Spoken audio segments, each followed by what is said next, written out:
Suradi. Ya, selamat pagi Bu Andin. Mohon maaf ini mau mengganggu waktunya sebentar Pak Suradi. Siap. Berkenan je? Siap. Ya. Oke. Suradi, ibu ini saya kan sebagai CPD mendapatkan tugas untuk mewawancarai kepala sekolah terkait pengambilan keputusan sebagai seorang pemimpin yang berdasarkan kajian. Mohon maaf Pak Suradi mungkin bisa memperkenalkan diri dahulu je. Siap. Saya Suradi dari SD Negeri Nigo 2 Tangen. Buaningan pasti dari SD kelas 1 Tangen itu. Cukup perkenalan saya itu ya. Ini langsung saja ya Pak. Gini Pak, selama ini kan pasti banyak ini kasus-kasus yang ada di sekolah. Jadi bagaimana Bapak Suradi dapat mengidentifikasi kasus-kasus yang merupakan dilema etika ataupun rujukan moral? Bisa dijelaskan Pak Suradi? Terima kasih. Selama ini Bu Andi untuk dilema etika itu hampir terjadi, hampir pasti terjadi di beberapa bulan waktu berjalannya masuk sekolah. Mestinya dengan kita pendekatan antara pihak satu dengan yang lain, kasus itu kan bisa diselesaikan dengan baik dan hati-hati. Itu yang kaitannya dengan rujukan moral. Terus yang dilema etika, yang rujukan moral mestinya gini, harus lebih ekstra hati-hati karena rujukan moral itu mungkin bisa mungkin dan bisa tidak ada satu pihak mungkin yang dirugikan atau dipengaruhi, biasanya seperti itu, tapi itu tidak pasti. Yang jelas kedua kasus tersebut harus diselesaikan dengan hati-hati, baik, dan tidak ada yang dirugikan. Tetap kita adalah satu wadah di sekolah. Identifikasi kasus-kasus dilema etika atau rujukan moral ini Bapak Suradi selama ini melaksanakannya dengan cukup baik, dengan hati-hati dan tentunya memperhatikan mana dulu pihak yang terlibat begitu Bapak. Nah, pendekatan itu ya. Untuk selanjutnya nih Pak Suradi, Ya. selama ini nih Bapak Suradi bagaimana nih dalam menjalankan pengambilan keputusan di sekolah, terutama pada kasus-kasus yang dimana ada dua kepentingan yang sama-sama benar atau sama-sama mengandung nilai kebajikan. Bagaimana cara Bapak mengambil keputusan, menjalankan keputusannya? Oke, terima kasih. Tidak hanya di pihak sekolah, bahkan kita di rumah tangga juga seperti itu. Kita pernah mengalami. Mestinya kita juga harus pakai jalan tengah. Dalam arti jalan tengah, tidak ada yang dirugikan, tidak ada yang kita tinggikan, seperti itu. Jadi semua berjalan, bisa memahami, bisa menerima, dan sekali lagi tidak ada yang dirugikan dan tidak ada yang merasa di pojokan mungkin? Tidak dirugikan dan tidak ada yang diunggulkan. Jadi sama-sama berjalan seperti itu. Intinya semua berjalan. Jadi menurut Bapak kalau menjalankan pengambilan keputusan di sekolah berarti memang harus sama-sama adil begitu juga Bapak? Ya. Tidak ada yang dirugikan, tidak ada yang dirugikan. Ada yang satu sisi mengalah, yang satu sisi tidak harus mengikuti kehendak mereka, seperti itu. Bagus sekali Bapak. Selanjutnya ya Bapak, ini apa ya, langkah-langkah atau prosedur lah begitu. Seperti apa yang biasanya Bapak Suradi lakukan selama ini? Langkah-langkahnya dalam pengambilan keputusan itu mungkin ada langkah-langkah tertentu dalam mengambil keputusan. Terima kasih. Kasus apapun, hal apapun, mestinya langkah kita adalah identifikasi, pengumpulan data-data, terus baru kita ramu, kita telaah, kita pelajari, baru kita ada keputusan-keputusan yang sementara dan nanti mungkin ada keputusan keputusan yang berikut.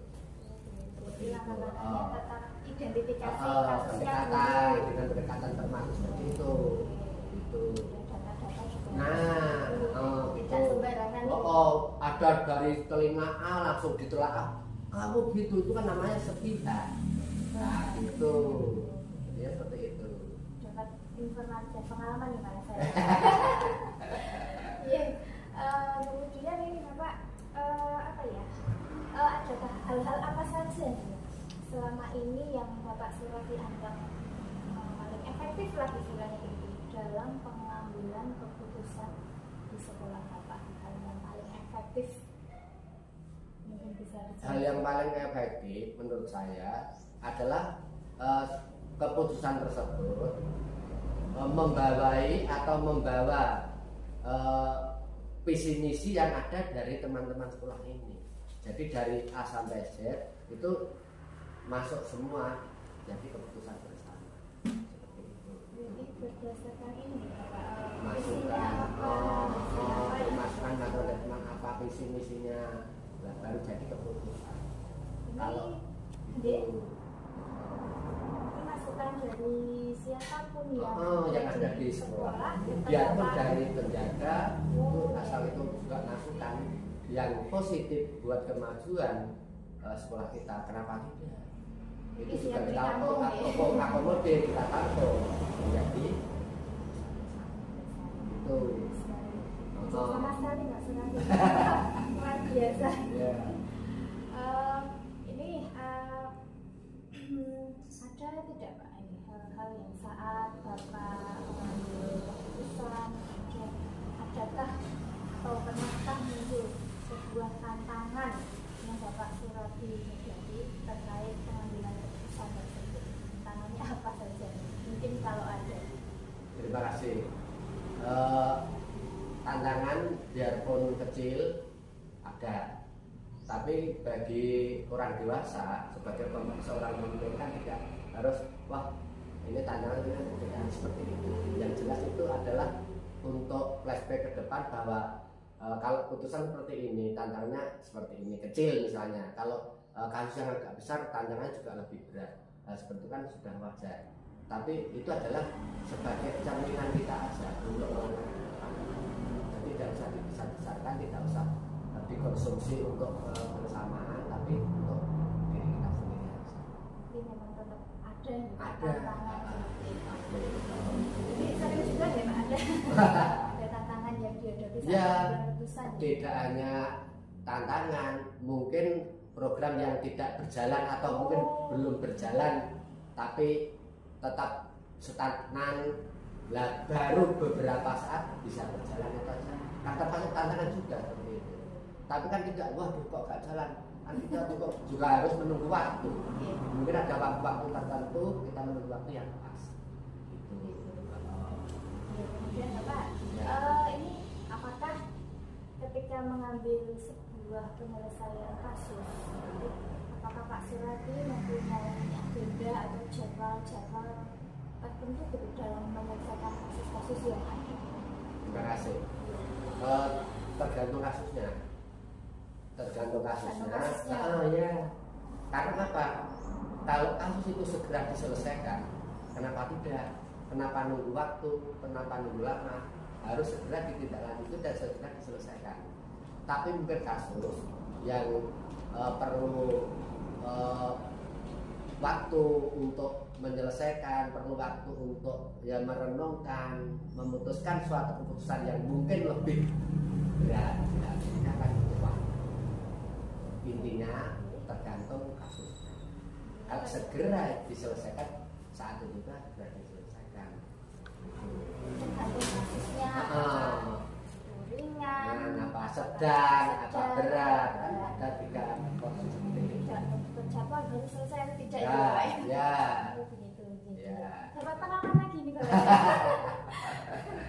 Oke, kemudian Bapak adakah seseorang atau faktor-faktor apa ya yang selama ini bisa mempermudah ataupun membantu Bapak Surati dalam pengambilan keputusan pada kasus-kasus di UMR? ada yang membantu siapa ataupun ada faktor apa gitu Bapak? Terima kasih. Yang jelas selama saya masuk di sekolah ini ada seperti itu kesepakatan bahwa setiap kasus harus diselesaikan dengan cara bersama, dirundingkan bersama, didiskusikan bersama, dibicarakan bersama. Jadi ada kebersamaan.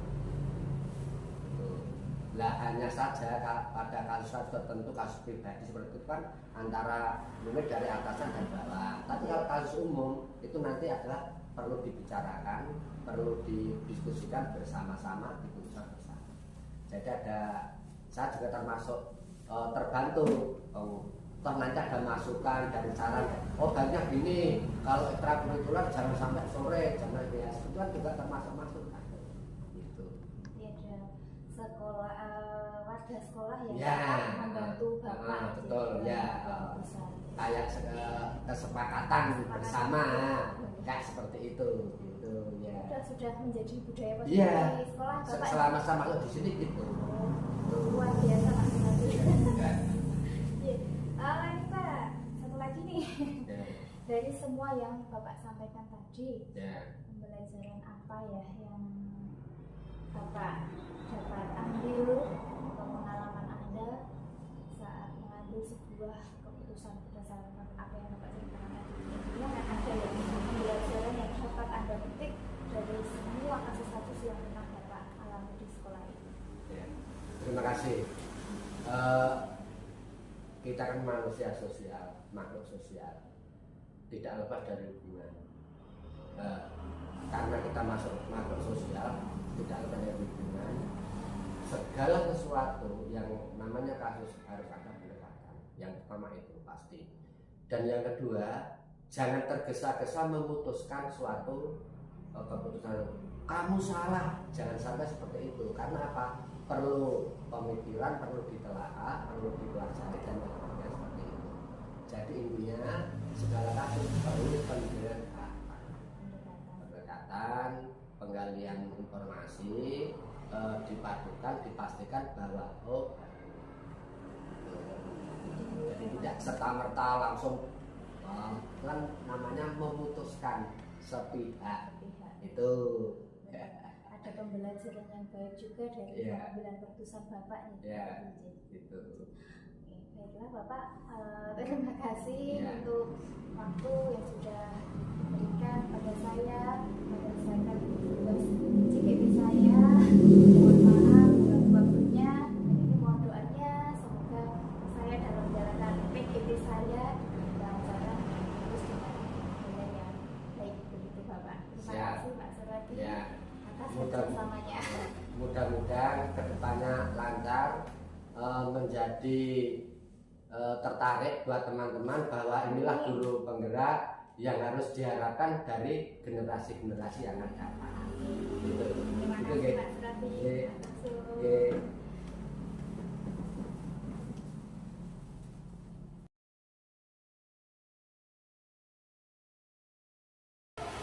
Selamat pagi Pak Kuncoro. Selamat pagi Bu Andin. Ada apa ini kok berbondong-bondong ke SDN Cikawat 3? Begini Pak, maaf ini saat ini saya sedang menjalankan tugas saya sebagai CGP dan ini ada tugas demonstrasi kontekstual modul 3.1 di mana di dalamnya menugaskan bahwasannya saya harus mewawancarai beberapa kepala sekolah terkait pengambilan keputusan begitu. Ini minta waktunya Bapak Kuncoro. Oke, monggo Bu, Pak. Saya juga hari ini agak longgar ya, ada kegiatan, kemudian ada beberapa mas, jadi sudah diambil dari kanak-kanak. Bagaimana nih Bapak mengidentifikasi kasus-kasus yang merupakan dilema etika ataupun kebusukan moral? Saya cenderung dalam mengidentifikasi seperti itu, persoalan-persoalan terjadi itu cenderung melihat dari sisi moral dan hukum. Apabila kasus tersebut melanggar hukum, pasti sudah tentu benar lawan salah ya. Tapi yang agak susah tadi saya bilang, kalau dari bila mana itu berhubungan antara benar dan benar, itu masuk dilema etika. Nah, kalau jelas kalau misalnya melanggar peraturan atau bujukan moral jelas salah. Tapi kalau kita benar dan benar itu yang menimbulkan dilema etika. Bagaimana saya harus ambil keputusan yang harus benar-benar mengambil unsur kebijakan yang bertanggung jawab. Jadi ini terkait dengan moral dan juga etika, ya. Gimana jika masalahnya tersebut adalah benar dan benar merupakan dilema etika, kemudian jika itu ada pelanggaran dari termasuk bujukan moral, begitu Pak Kuncoro. Seperti itu. Kemudian nih, selama ini Bapak Kuncoro menjalankan pengambilan keputusan di sekolah Bapak ini ya, terutama untuk kasus-kasus di mana dua kepentingan itu kan sama benar atau sama-sama menilai kebajikan itu, bagaimana ya Bapak menjalankan pengambilan keputusan dalam hal itu? Bila mana ada suatu kasus atau problem yang terjadi di sekolah kami ya Bu, itu saya cenderung mengidentifikasi dulu persoalannya apa ya. Yang pasti bagaimana nanti ketika saya mengambil keputusan itu mengambil dari beberapa sudut pandang gitu, yang matang dan benar, karena ketika keputusan itu antara benar dan benar tadi itu bagaimana kita harus mengambil keputusan yang tidak menimbulkan polemik di kemudian hari. Jadi bagaimana dalam pengambilan keputusan saya itu harus berlaku panjang gitu. Berlaku panjang ke depan, tidak menimbulkan masalah yang pastinya menguntungkan kedua belah pihak dan tidak merugikan kedua belah pihak seperti itu. Jadi jangka panjang. Jangka panjangnya. Tidak menimbulkan polemik baru. Ada identifikasi, namanya sudut pandangnya dari mana dulu, kemudian juga tentunya dalam jangka panjangnya untuk seperti apa begitu. Untuk pertanyaan berikutnya Pak Kuncoro, mungkin apakah ada langkah-langkah atau prosedur yang Pak Kuncoro lakukan selama ini? Tentunya ada langkah-langkah yang saya ambil yang biasa saya lakukan. Yang pasti adalah yang pertama adalah menentukan penyebab permasalahannya itu. Yang tadi penyebabnya. Yang kedua adalah menentukan siapa yang akan terlibat dalam kasus itu. Yang ketiga adalah menanyakan kepada pihak-pihak terkait kenapa masalah itu terjadi. Yang keempat adalah berdiskusi dengan warga sekolah, khususnya kalau saya kan di satuan pendidikan loh. Jadi bagaimana saya harus melibatkan beberapa pihak yang mereka memberikan solusi yang saya ambil solusi terbaik di antara beberapa yang terbaik seperti itu. Terus yang berikutnya adalah membuat beberapa solusi tadi, keputusan tadi karena sudah masuk tadi, terus menimbang lagi dari beberapa sudut pandang yang ada, yang nantinya keputusan tetap saya yang ambil, tapi ada beberapa solusi dari rekan tim yang ada di sekolah. Jadi nggak mungkin kan kita otoriter gitu, mengambil mau ambil pesan tidak seperti itu. Kita ambil beberapa dari teman, yaitu kerjasama kita. Nonton dulu nanti. Penyebabnya apa dulu, kemudian yang terlibat siapa, kemudian menanyakan pihak-pihak yang terkait juga di Pak Kuncoro, kemudian membuat solusinya dengan mengutamakan tentunya menimbang ataupun meninjau jika sudah dilaksanakan keputusan, tinjau ulang begitu Pak? Ya, tinjau ulang mana yang paling baik kita ambil. Ya tadi tidak menimbulkan polemik di kemudian hari. Jangka panjang. Luar biasa menjalankan. Lalu hal-hal apa saja nih yang selama ini Bapak anggap efektif dalam pengambilan keputusan pada kasus-kasus dilema etika? Saya dalam pengambilan keputusan ketika ada masalah yang terjadi di sekolah, khususnya di satuan pendidikan saya, itu saya ambil kebijakan yang pasti mencari duduk masalah itu tadi dengan langkah-langkah yang tadi. Nah, terus kita ambil keputusan itu dengan mengedepankan kepentingan umum. Jadi bagaimana keputusan itu berlaku universal. Jadi tidak ada nanti tadi bisa bermanfaat untuk kedepannya dan tidak menimbulkan polemik kedepannya.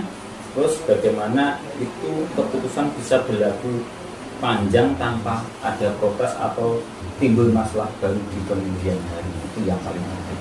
Jadi menurut Bapak yang paling efektif itu tetap duduk bersama Bersama, dulu, ya. kemudian mengambil keputusan berdasarkan Langkah-langkah tadi. langkah-langkah dan yang pastinya bijaksana itu tadi ya. Ya. Gitu. Ya, gitu. Luar biasa Pak Bendara. Ini buat saya nih. Kemudian Ngomong Pak, gini. ini hal-hal apa saja nih yang merupakan tantangan gitu, tantangan dalam pengambilan keputusan pada kasus-kasus dilema etika yang pernah Bapak alami. Tantangan-tantangan mungkin bisa diceritakan. Ya, tantangannya ya itu tadi. Ketika kita mengambil keputusan, yang pasti adalah kita harus benar-benar keputusan yang benar-benar bertanggung jawab. Keputusan yang bertanggung jawab. Mengandung nilai-nilai kebajikan yang ada di situ. Terus berlaku untuk umum. Umum dalam arti tidak berat sebelah. Kan namanya polemik kan antara satu dengan yang lain. Walaupun ini benar dan benar, tapi kita harus benar-benar mencari jalan tengah yang melibatkan semua pihak supaya apa? Nanti keputusan itu yang adalah ada solusi, ambil solusi yang terbaik. Nanti untuk kita ambil keputusan sebagai masalah ambil keputusan, tapi nanti lingkupnya jangka panjang, tidak ada permasalahan di kemudian hari.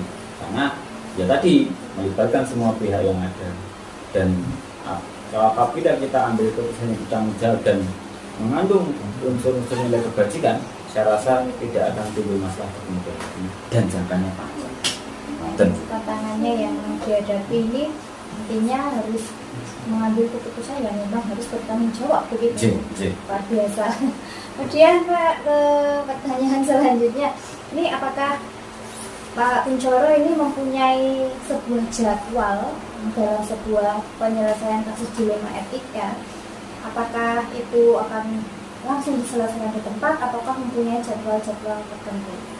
Kalau jadwal saya tidak menjadwalkan Bu, karena masalah datang kan kita juga kadang datang secara tidak ditentukan gitu. Kalau itu tergantung berat atau ringan masalah yang terjadi. Berat atau ringan masalah yang terjadi. Kalau misalkan itu masalahnya ringan, pasti bisa langsung diselesaikan pada hari itu juga. Nah, tapi yang pasti dengan tata cara, tata kelola yang tadi, langkah-langkah tadi, dengan melibatkan semua pihak, bisa diselesaikan pihak itu, dan itu selesai. Tapi kalau itu masalahnya berat, kita pasti banyak-banyak pertimbangan di situ. Karena saya tadi, karena kalau nanti keputusan diambil secara serta-merta dan langsung gitu, takutnya menimbulkan polemik di kemudian hari. Betul. Yang pastinya keputusan itu harus benar-benar ditimbang-timbang sampai benar-benar matang untuk menentukan keputusan yang dari bagi beberapa solusi kita ambil win-win solusi yang nanti kita ambil secara bijak. Jadi tidak ada jadwal tertentu, hanya saja memang tergantung masalahnya ringan atau beratnya begitu ya Pak. Tidak ada jadwal khusus harus mematok begitu aja. Luar biasa. Oke Bapak, ini apakah nih ada faktor-faktor atau mungkin seseorang yang membantu Bapak yang biasanya dalam membantu Bapak dalam mengambil keputusan? Ini khususnya di satuan pendidikan di sekolah gitu? Oh, di sekolah kan ada. Di sekolah itu kita yang pasti adalah kerjasama tim, saling berkolaborasi, mengenalkan kerja, itu yang pasti. Karena dalam pengambilan keputusan saya nggak mungkin ambil keputusan sendiri. Memang pemimpin itu sebagai pengambilan keputusan terakhir.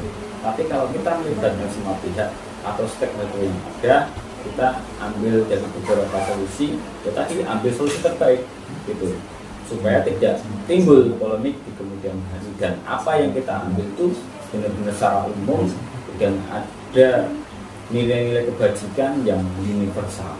Itu yang pasti mencari solusi itu secara bersama-sama.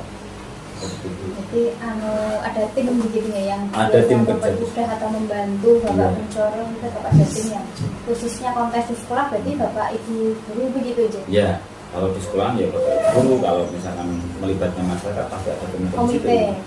Kalau misalkan itu nanti tidak selesai di sekolahan, itu bisa lewat pengawas dan Gitu. atau kita kan punya atasan itu, Iya. kita bisa manfaatkan itu. Betul sekali. Tapi kalau misalkan itu bisa disediakan di satuan pendidikan sendiri juga kita sediakan. Tetap jadinya Pasti keputusan itu tidak menunjukkan polemik di kemudian. tetap ada kerjasama atau Iya, kolaborasi iya, begitu. iya, betul. Tergantung konteks masalah juga Ya, berarti. tidak masalah berat atau ringan tadi. betul betul. Iya. Ini pertanyaan terakhir nih. Dari semua yang Bapak ceritakan ini juga adalah pengalaman Bapak Kunchoro ini dalam pengambilan keputusan ini, adakah pembelajaran yang dapat Anda petik sebagai pengalaman dalam mengambil keputusan di lembaga etika ini, Pak Kunchoro? Yang pasti kalau dengan melibatkan semua pihak yang terkait gitu, dalam penyelesaian masalah berat atau menurut, yang pasti menurut saya ya, kita menjadi lebih bijak. Itu yang lebih bijaksana dalam mengambil keputusan. Jadi seolah-olah kita tidak otoriter. Kalau kita melibatkan semua pihak, saya rasa semua akan berjalan dengan baik. Karena apa? Dari beberapa solusi yang ditawarkan, kita sudah mensurahkan dan keputusan itu diambil memang benar-benar keputusan yang benar-benar yang terbaik dari semua solusi yang ada. Akhirnya apa? Nanti kita bisa dalam kemudian hari tidak menimbulkan masalah baru karena yang kita itu sudah melibatkan semua pihak. Itu kira-kira yang bisa saya Iya, berikan. berarti ini memang hal yang dapat dipetik Pak Kunchoro ini bisa melibatkan berbagai pihak gitu ya. Kemudian ada musyawarah dan yang penting tidak otoriter gitu ya. Dan yang paling penting itu keputusan itu mengandung nilai kebajikan yang universal, tidak mempunyai salah satu tidak, akhirnya tidak akan timbul. Utama kebajikan universal Iya, gitu ya. kebajikan Luar universal. biasa. Ini inspirasi buat saya ini. Luar biasa Pak Kunchoro. Baiklah Pak Kunchoro, itu sedikit wawancara dari saya untuk tugas saya. Terima kasih sudah membantu tugas-tugas saya. Semoga ini bisa bermanfaat untuk kita semua. Terima kasih Pak Kunchoro. Sami-sami Bu Antin.